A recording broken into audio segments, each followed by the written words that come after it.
ایک دفعہ کا ذکر ہے کہ ایک بندر ندی کے کنارے ایک درخت پر رہتا تھا۔ بندر اکیلا تھا کیونکہ اس کا کوئی دوست خاندان نہیں تھا، لیکن وہ خوش اور مطمئن تھا۔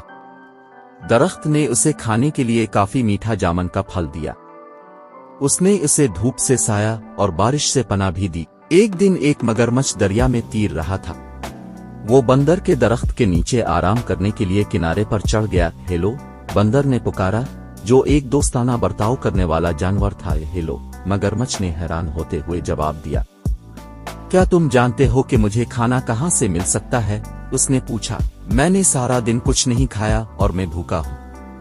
اب سوچ رہے ہوں گے کہ مگرمچھ بندر کو کھا جانا چاہے گا، لیکن یہ بڑا ہی شفیق اور شریف مگرمچھ تھا، اور یہ خیال کبھی اس کے دماغ میں نہیں آیا۔ میرے درخت میں بہت پھل ہے، کیا اب کچھ کھانا چاہیں گے؟ بندر نے کہا، جو خود بھی بہت مہربان تھا۔ اس نے جامن کا کچھ پھل مگرمچھ کی طرف نیچے پھینک دیا۔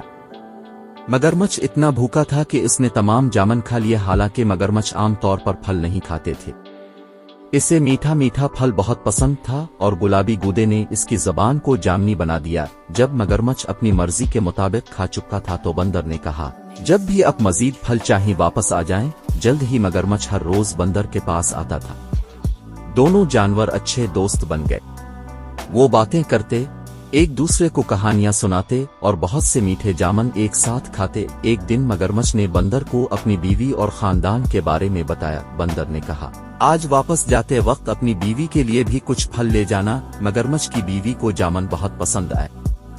اس نے پہلے کبھی اتنی میٹھی چیز نہیں کھائی تھی، لیکن وہ اپنے شوہر کی طرح مہربان اور نرم مزاج نہیں تھی۔ اس نے اپنے شوہر سے کہا، تصور کیجئے کہ بندر جب یہ جامن روزانہ کھاتا ہے تو اس کا ذائقہ کتنا میٹھا ہوگا۔ مہربان مگرمچھ نے اپنی بیوی کو سمجھانے کی کوشش کی کہ وہ بندر کو نہیں کھا سکتا، وہ میرا سب سے اچھا دوست ہے۔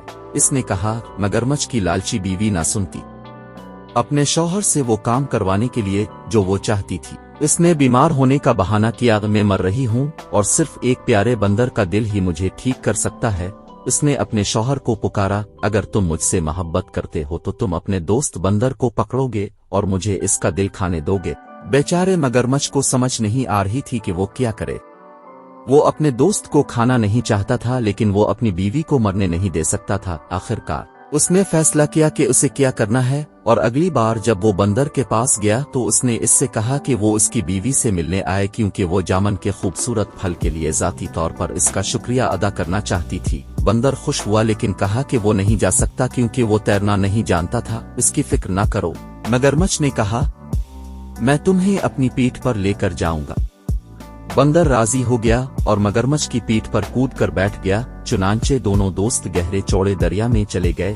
جب وہ کنارے اور جامن کے درخت سے بہت دور پہنچے تو مگرمچھ نے کہا، مجھے بہت افسوس ہے، لیکن میری بیوی بہت بیمار ہے اور کہتی ہے کہ بندر کا دل ہی اس کا علاج ہے۔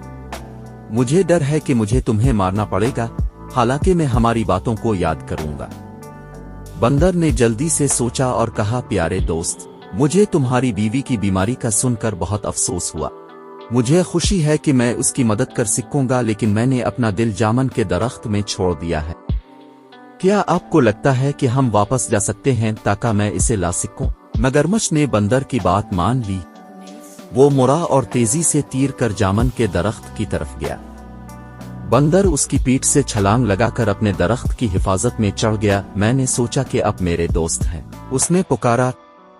کیا تم نہیں جانتے کہ ہم اپنے دل کو اپنے اندر رکھتے ہیں؟ میں پھر کبھی تم پر بھروسہ نہیں کروں گا اور نہ ہی تمہیں اپنے درخت کا پھل دوں گا۔ چلے جاؤ اور واپس نہ آنا۔ مگرمچھ نے اپنے آپ کو بہت بے وقوف محسوس کیا۔ اس نے ایک دوست اور اچھے میٹھے پھل کی فراہمی کھو دی تھی۔ بندر نے خود کو بچا لیا تھا کیونکہ اس نے جلدی سوچ لیا تھا۔ اس دن سے اس نے پھر کبھی مگرمچھوں پر بھروسہ نہیں کیا۔